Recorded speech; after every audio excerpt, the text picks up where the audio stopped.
Hello दोस्तों, सुप्रभात। स्वागत है आपका अपने परिवार एमएस स्टडी पॉइंट में। जी हाँ दोस्तों, हम इस गणित की सेशन में आपको इकाई का अंक ज्ञात करना बता रहे थे और इस कड़ी में हमने आपको इकाई का अंक ज्ञात करना 3 तरीके से प्रश्न बनते हैं। इन 3 तरीकों में सामान्य प्रश्नों पर चर्चा हो चुकी थी और घातांकीय प्रश्नों पर चर्चा हो चुकी थी।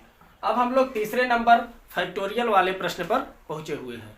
तो दोस्तों, हम आपको बताना चाहेंगे कि फैक्टोरियल क्या होता है। ज़्यादा सूत्र और इसके नियम पर न चर्चा करते हुए सीधा हम मुद्दे पर आते हैं। देखिए दोस्तों, ये फैक्टोरियल होता क्या है, एक क्रम से आप देखते जाइए। यदि आपका दिया गया हो 1 फैक्टोरियल, तो इसका मतलब होता है 1 फैक्टोरियल का मतलब होता है 1, ठीक है दोस्तों। और 2 फैक्टोरियल का मतलब होता है 2 गुणे 1 बराबर क्या हो जाएगा, 2। अर्थात जितना फैक्टोरियल रहेगा उतने का मतलब जिस संख्या का फैक्टोरियल रहेगा उससे 1 कम होते हुए गुणा कराते आप चले आइए।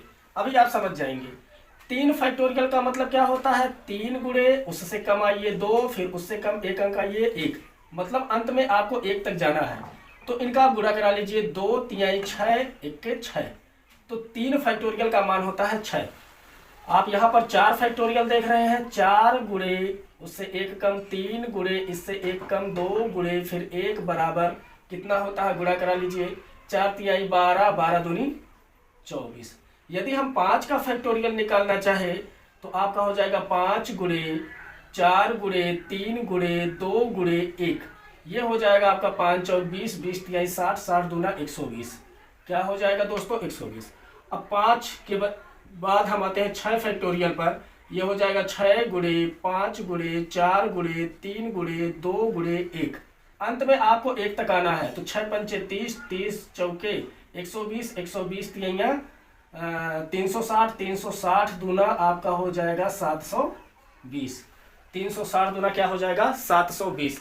यदि आप 7 का फैक्टोरियल निकालना चाहें तो ये इसी क्रम में आप आगे बढ़ते जाइएगा। 7 गुणे 6 गुणे 5 गुणे 4 गुणे 3 गुणे 2 गुणे 1, तो कहने का मतलब 7 6 42, इधर से आते हैं गुणा कराते हैं, यहाँ से शुरू करते हैं। 5 और 20 3 60 दूना 120, 120 छक्के 720 और 720 सत्ते 7 0 0, 7 दूनी 14 हासिल 1, 7 सत्ते 49 और 1 50, अर्थात 5040। तो इस प्रकार से आपने देखा, यदि आपको किसी संख्या का फैक्टोरियल निकालना है तो आप क्या करेंगे, उस संख्या से 1 कम होते हुए चले आएंगे और उनका आपस में गुणा करा देंगे।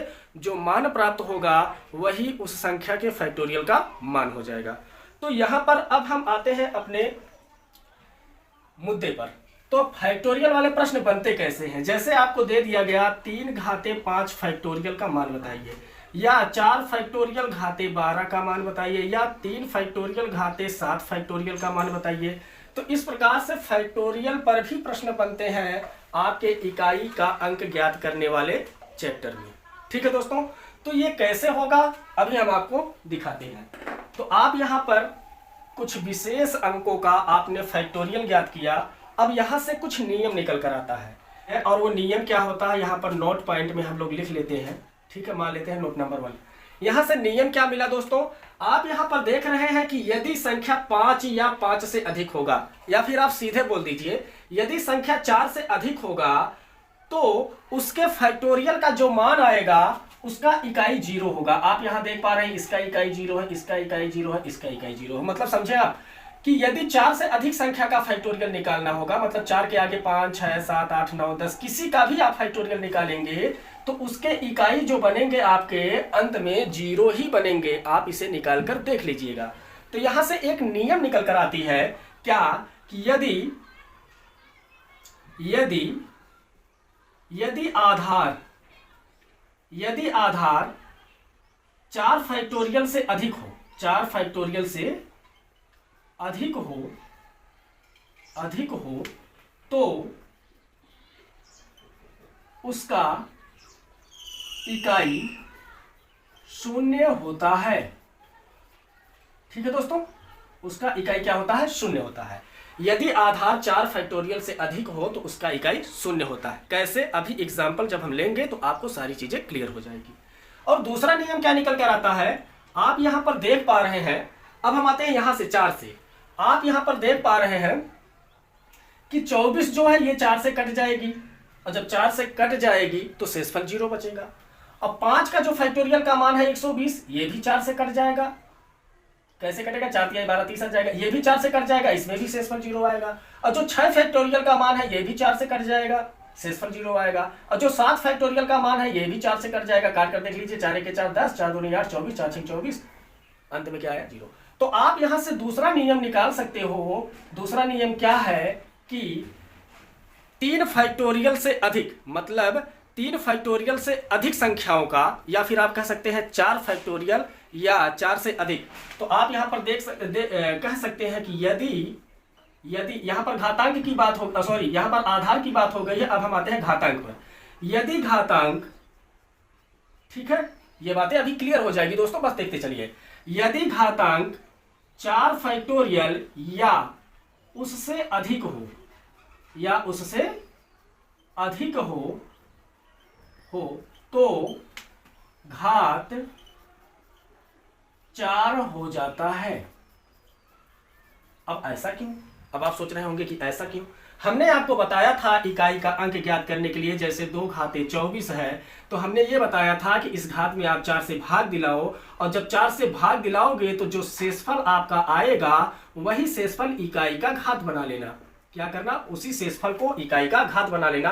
अब आप ये सोचिए कि जब 4 फैक्टोरियल का मान जो आ रहा है वो 4 से कट जा रहा है, इस फैक्टोरियल का मान भी 4 से कट जा रहा है, और इसका भी 4 से कट जा रहा है, इसका भी मान 4 से कट जा रहा है। जब 4 से कट जा रहे हैं ये संख्या तो शेषफल 0 आएगा, और जब शेषफल यहाँ 0 आता है तो हमने कहा था किसी भी संख्या का घात जब 0 हो जाए तो 0 न लिख करके उस इकाई, यहाँ पर हम संख्या लिख रहे हैं, उस इकाई का घात आपको क्या लगाना पड़ेगा, 4 लगाना पड़ेगा।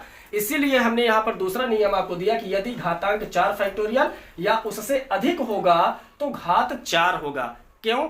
क्योंकि 4 से जब आप भाग दिलाएंगे तो शेषफल 0 होगा, और शेषफल हम 0 नहीं रखते, हम उसकी जगह जो है घात को 4 बना देते हैं। ठीक, अब कैसे समझेंगे, अभी एग्जाम्पल के थ्रू आपको सारी बातें क्लियर हो जाएंगी। और हाँ, ये जो नियम हम बता रहे हैं ये सब, यदि आप हमारा पिछला वीडियो देखे होंगे तो आपको बेहतर समझ में आएगा, और यदि नहीं देखे होंगे तो आपको समझ में भी नहीं आएगा, ये भी बात है। तो चलिए देखते हैं, अब हम एग्जाम्पल पर बढ़ते हैं। अब आते हैं कि फैक्टोरियल वाले प्रश्न में कितने प्रकार से प्रश्न बनते हैं। तो यहाँ पर दोस्तों आपके 3 प्रकार से प्रश्न बनते हैं। क्या, पहला होता है कि जब घातांक फैक्टोरियल में हो, ठीक, जब घातांक फैक्टोरियल में हो। और दूसरा सवाल बनता है कि जब आधार फैक्टोरियल में हो। क्या, जब आधार फैक्टोरियल में हो, ठीक है दोस्तों।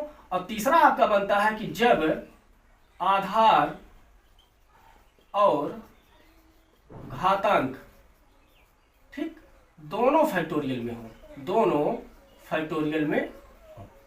तो ये 3 प्रकार से आपके सवाल बनने हैं, और इस तीनों प्रकार के सवाल पर हम चर्चा करते हैं।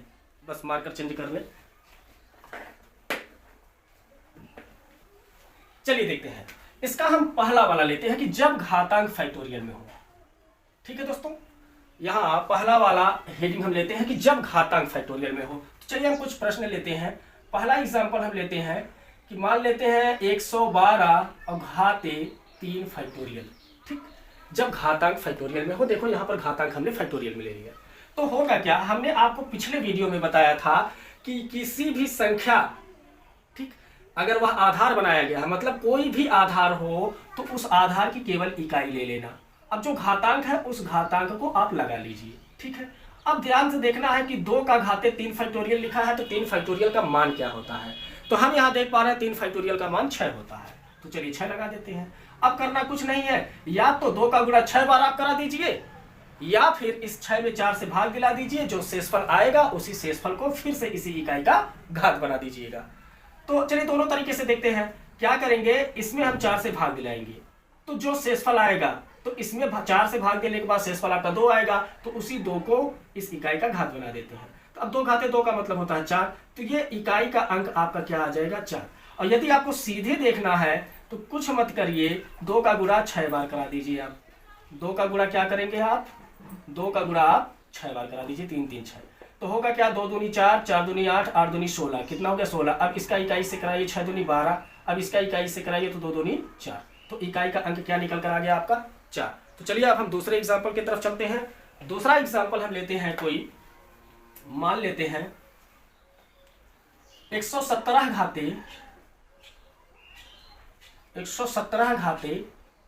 2 फैक्टोरियल। क्या 117 घाते 2 फैक्टोरियल।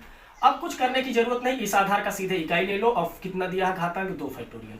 अब 7 का घाते 2 फैक्टोरियल का मान 2 फैक्टोरियल का मान 2 आता है, तो 2 कर लीजिए, तो हो जाएगा 7 सते 49। क्या हो जाएगा 49। अब आपको बता रहा है इकाई का अंक, तो इकाई का अंक आपका आ जाएगा 9। ये आपका आंसर क्लियर हो जाएगा। तो समझ में आया दोस्तों। चलिए थोड़ा सा और आगे बढ़ते हैं। तो आगे के क्रम में अब थोड़ा सा, अब तक तो हमने घात का जो फैक्टोरियल लिया वो 3 और 3 से कम लिया। अब थोड़ा सा हम आगे बढ़ते हैं। आगे के क्रम में हम देखते हैं, जैसे मान लेते हैं 223 और घाते 6 फैक्टोरियल ले लिया। अब देखिए कैसे क्या करते हैं। कुछ करने की जरूरत नहीं, वही नियम, आधार की इकाई ले लो, इकाई कितना है 3। अब 6 फैक्टोरियल, घात आपका 6 फैक्टोरियल है, ले लीजिए। अब देखेंगे यहाँ पर 3 घाते 6 फैक्टोरियल का मान क्या होता है। तो 6 फैक्टोरियल का जो भी मान होगा यहाँ पर वो 4 से कट जाएगा। क्या होगा, 4 से कट जाएगा। और जब 4 से कट जाएगा तो शेषफल 0 आएगा, और शेषफल जब यहाँ पर 0 आएगा तो उस शेषफल को 0 घात नहीं बनाना है, 0 की जगह 4 घात बनाना है। ठीक है दोस्तों, ऐसा क्यों, आपको पिछले वाले वीडियो में इसका नियम बता दिया गया है, आप वहां से सीख सकते हैं। इसीलिए हमने नियम लिखा, यदि घातांक 4 फैक्टोरियल या 4 फैक्टोरियल से अधिक होगा तो घात 4 हो जाता है। तो सीधे कुछ नहीं करना है, 4 फैक्टोरियल से ज्यादा है तो इसका घात आप 4 बना दीजिए, आगे सवाल सरल कर लीजिए। चलिए देखते हैं। 3 घाते 4 का मतलब 3 का गुणा आपका 4 बार कराना होगा, तो 3 गुणे 3 गुणे 3 गुणे 3, तो हो जाएगा 3 त्रिक 9, 9 त्रिक 27। क्या हो गया 27। अब इसका इकाई ले लीजिए यहाँ से, 7 त्रिक 21, तो मान कितना आया आपका 21। तो 21 में आपको केवल इकाई चाहिए, तो इकाई का अंक आपका आ गया 1। ठीक है दोस्तों, ये बातें आपको समझ में आ गई होंगी। तो चलिए देखते हैं, यदि इसी सवाल को और दूसरे तरीके से लगाना है तो आप दूसरे तरीके से भी घुमा लीजिए। 3 घाते 6 फैक्टोरियल, और 6 फैक्टोरियल का मान कितना होता है, 6 फैक्टोरियल का मान 720 होता है, तो यहाँ पर आप 720 लिख दीजिए। हमने बताया था घात कितना भी बड़ा रहे उसमें 4 से भाग दिलाइए, और जो शेषफल आता है उसी को इकाई का घात बना लीजिए। तो अब देखते हैं, अब हम इसमें 4 से भाग दिलाएंगे, तो 4 1 के 4, 3 बचा 32, 4 8 32, 0 हो गया 0, कहने मतलब शेषफल 0 बचा। तो जब शेषफल 0 बचा, शेषफल 0 लगा देंगे। लेकिन हम नियम क्या बताया गया है कि जब शेषफल 0 आ जाए तो 0 को न लिखकर उसका घात हम 4 लगा देते हैं। अब ऐसा क्यों करते हैं वह पिछले वीडियो में आपको बताया गया है। अब जब 3 का घाते 4 आ गया तो यही प्रक्रिया सेम आ गई, 3 का गुणा 4 बार करा लीजिए, आपका इकाई अंक 1 प्राप्त हो जाएगा। तो मेरे ख्याल से ये पहला नियम जब घातांक फैक्टोरियल में हो आपको समझ में आ गया होगा। चलिए अब हम दूसरे एग्जाम्पल की तरफ चलते हैं कि जब आधार फैक्टोरियल में हो तब क्या होता है। चलिए आगे बढ़ते हैं। अब दूसरे नियम पर हम लोग आ गए। दूसरा नियम जब आधार फैक्टोरियल में हो, चलिए देखते हैं। जैसे मान लेते हैं 4 फैक्टोरियल और घाते 212, 221। ठीक है दोस्तों, अब 4 फैक्टोरियल का मान क्या होता है, यहां से देख लीजिए। 4 फैक्टोरियल का मान होता है 24। क्या होता है 24, और घाते क्या हो जाएगा इसका 221। अब हमने बताया था संख्या कुछ भी हो उसका केवल आपको इकाई लेना है। अब इसका घात कितना है आपका, इसका घात है 200। यदि 4 की घात यहाँ विषम संख्या होगी तो उसका इकाई का अंक 4 ही आएगा, और यदि यहाँ घात सम संख्या होगा तो उसका इकाई का अंक 6 आएगा। तो हम फिलहाल देख रहे हैं ये जो घात है आपका, ठीक, ये एक विषम संख्या है, और जब 4 का घात यहाँ विषम होता है तो दोस्तों उसका इकाई जो होता है वो उसका इकाई जो होता है वो 4 आता है, इसलिए इकाई का अंक आपका क्या आ जाएगा 4 आएगा। ठीक है दोस्तों, चलिए अब आगे बढ़ते हैं। दूसरा एग्जांपल लेते हैं कि यदि मान लेते हैं कि 8 फैक्टोरियल और घाते 323, ठीक, इसका क्या मान होगा। तो आपको बताया गया है, अभी इसका पहला नियम लिखा गया है कि यदि आधार 4 फैक्टोरियल से अधिक होगा तो उसका इकाई 0 हो जाएगा। तो यहाँ पर हम देख रहे हैं 4 फैक्टोरियल से अधिक है, अर्थात इसका इकाई 0 हो जाएगा, और घाते 323। तो शून्य का कोई भी घात होगा उसका इकाई का अंक क्या आ जाएगा 0 आ जाएगा। ठीक है दोस्तों, इसी प्रकार यदि आपका 5 फैक्टोरियल, ठीक, घाते 730 या 720 दिया गया है, तो आप जानते हैं कि यदि 5 फैक्टोरियल है तो इसका जो भी मान होगा उस मान का इकाई आपका 0 आ जाएगा। तो जब इकाई 0 आएगा तो उसका कोई भी घात रहेगा आपका, तो उसका अंत में जो इकाई का मान आएगा वह 0 ही आएगा। ठीक है दोस्तों, ये बातें आपको क्लियर हो गई होगी। अब हम चलते हैं इसके तीसरे नियम पर, जब आधार और घातांक दोनों फैक्टोरियल में हो। तो चलिए आगे बढ़ते हैं। तीसरे नियम पर हम आते हैं। तीसरा नियम होता है कि जब आधार और घातांक दोनों फैक्टोरियल में हो। जैसे एक सवाल लेते हैं, मान लेते हैं 3 फैक्टोरियल और घाते आपका 3 फैक्टोरियल ही लेते हैं। ठीक है दोस्तों, आते हैं। अब 3 फैक्टोरियल का जो मान होता है आप जानते हो 6 होता है। कितना होता है? 6 होता है। और 3 फैक्टोरियल का मान ये भी 6 होता है। अब 6 के घाते 6, आपको एक नियम बताया गया इसके पिछले वीडियो में कि 6 का कोई भी घात रहेगा उसका इकाई का अंक 6 ही आएगा। ठीक, आगे बढ़ते हैं। कोई दूसरा एग्जांपल लेते हैं। मान लेते हैं 4 फैक्टोरियल और घाते 7 फैक्टोरियल। ठीक है दोस्तों, आगे बढ़ते हैं। 4 फैक्टोरियल का मान होता है आपका 24। क्या होता है? 24। और आप देख रहे हो 7 फैक्टोरियल, और 7 फैक्टोरियल का मान जो भी यहां पर आएगा, ठीक, और उसका घात पूरा ना लिख के घात केवल 4 लगाएंगे, जो कि यहां पर नियम दिया गया है। तो इसका घात कितना हमें लगाना है? नियम के अनुसार 4 लगाना है। क्यों? क्योंकि इसका जो भी मान आएगा वो 4 से कट जाएगा और 0 आ जाएगा, तो उस शेषफल को 0 ना करके घात 4 कर लेना है। अब आपको पता है कि संख्या कोई भी हो उसका इकाई का अंक केवल लेना है, फिर घातांक आपका 4 है। अभी अभी हमने बताया कि यदि 4 पर घात सम संख्या होगी तो इकाई का अंक 6 आएगा, और यदि 4 पर घात विषम संख्या होगा तो इकाई आपका 4 ही आएगा। फिलहाल हम देख रहे हैं 4 पर घात सम है, तो इसलिए इसका इकाई जो आएगा वो 6 आएगा। यदि आप इसकी जांच करना चाहें तो 4 गुणे 4 गुणे 4 गुणे 4 कर सकते हैं। ये हो गया आपका 4 चौक 16। यहाँ से इकाई उठाएंगे तो 6 चौके 24 हो जाएगा। यहाँ से इकाई उठाएंगे तो 4 चौक 16। तो यहाँ पर जो इकाई निकल कर आपका आया वो 6 निकल कर आ गया। तो यहाँ तक बातें आपकी क्लियर हो गई। तो चलिए एक सवाल और लेते हैं, उसके बाद हम इस अध्याय को फाइनल करते हैं। मान लेते हैं कोई सवाल ले लिया 12 फैक्टोरियल और घाते 7 फैक्टोरियल। ठीक, तो आते हैं। आपको एक नियम बताया गया कि यदि 5 फैक्टोरियल से अधिक आधार रहेगा तो उसका इकाई 0 आ जाएगा। क्या आ जाएगा? 0 आ जाएगा। और 7 फैक्टोरियल है, ये 4 फैक्टोरियल से अधिक, 4 या 4 फैक्टोरियल से अधिक है, तो जब यहाँ 4 या 4 फैक्टोरियल से अधिक रहेगा तो उसका घात 4 हमें लगाना है, तो अंत में आपका 0 ही आएगा। बातें क्लियर हुई? ठीक, यदि आपको समझ में आया होगा तो अच्छी बात है। यदि नहीं समझ में आता तो वीडियो को एक बार 2 बार और देख लीजिएगा। हाँ, कंटेंट कैसा था, समझ में आया या नहीं, आप अपनी फीडबैक कमेंट में जरूर दीजिएगा। चलिए दोस्तों, इसी के साथ अब हम आपसे विदा लेते हैं। मिलते हैं नेक्स्ट वीडियो में नेक्स्ट टॉपिक के साथ। धन्यवाद।